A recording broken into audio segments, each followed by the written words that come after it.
Kata Nabi SAW, tidak akan terjadi kiamat kecuali Sungai Furat sedang mengeluarkan gunung-gunung emasnya. Ya, Sungai Furat ada di Turki sekarang. Furat orang sana bilang. Dan sekarang sudah ada penelitian menunjukkan mata dunia menyorot ke sungai ini. Karena airnya makin hari makin surut dan ada gunung-gunung emas dianggap di situ ada. Nabi SAW ingatkan, pada saat gunung emas itu terlihat, maka orang akan saling bunuh-membunuh memperebutkannya. Saking banyaknya korban, sampai-sampai dari 100 orang, 99 menjadi korban. Cuma satu yang selamat. Kata para sahabat, ya Rasulullah, kalau seandainya orang tahu sabda anda ini, kenapa masih ada orang yang mau ikut-ikutan? Kata Nabi SAW, karena dia berharap menjadi satu orang yang selamat. Saking tamaknya manusia gitu. Dan kata Nabi SAW, ingat, jangan ikut-ikutan. Dan pada saat banyak sekali korban di dekat gunung-gunung emas itu, tidak ada yang bisa ambil dengan hikmah Allah SWT. Tidak ada yang bisa ambil. Saking banyaknya korban di situ, akan lewat nanti seseorang pencuri yang pernah dipotong tangannya karena mencuri emas. Lalu dia lewat sambil dia menghina emas itu, sambil mengatakan, sungguh terhina kamu, gara-gara kamu lah tanganku dipotong. Lalu dia pergi, dia tidak ambil sama sekali emas. Sudah tidak ada lagi keinginan karena sudah terlalu banyak darah, bangkai manusia di situ, karena mereka saling bunuh-membunuh. Kita alhamdulillah sebagai orang muslim, teman-teman, Allah berikan bocorannya, kita tahu semua nih.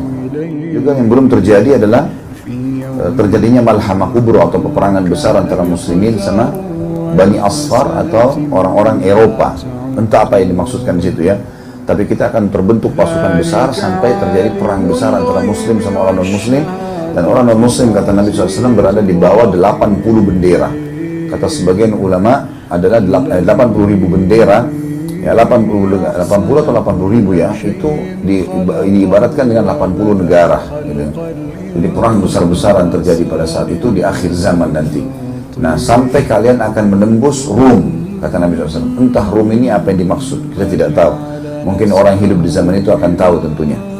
Pada saat kalian tembus, dan kalian akan merobohkan temboknya dengan takbir dan tasbih. Jadi saking banyaknya pasukan muslimin hanya bertakbir Allahu Akbar, rubuh temboknya, bangunan-bangunan itu. Nah, setelah itu iblis ketakutan jangan sampai Islam menyebar, maka dia menjelma jadi manusia lalu teriak di tengah-tengah kaum muslimin, mengatakan, hai muslimin, di tengah-tengah kalian telah keluar Dajjal. Di sini sudah masuk transisi, masuk ke tanda-tanda hari kiamat besar ya. Sudah pindah dari tanda-tanda kiamat kecil ke tanda-tanda kiamat besar. Tanda-tanda kiamat besar ada 10 yang disebutkan dalam hadis, dan dilebih atau ada lagi dikuatkan oleh ulama dengan sampai 12 tanda-tanda kiamat besar. Tapi yang paling pertama keluarnya Dajjal. Setelah pasukan muslimin dengar iblis ini menjadi manusia, mengatakan Dajjal. Waktu itu semua umat Islam umumnya sudah tahu tuh masa keluarnya Dajjal. Karena malhamah kubra ini, peperangan besar ini, seluruh dunia tahu. Jadi umat Islam yang hadir zaman itu tahu betul ini sudah tanda-tanda kiamat besar, sudah mau masuk. Maka mereka pun pulang ke rumah mereka, karena mereka tahu, kata Nabi SAW, kalau kalian dengar Dajjal keluar di sebuah tempat, maka selamatkan diri kalian walaupun ke atas gunung.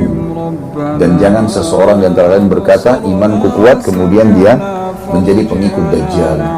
Menjadi pengikut Dajjal.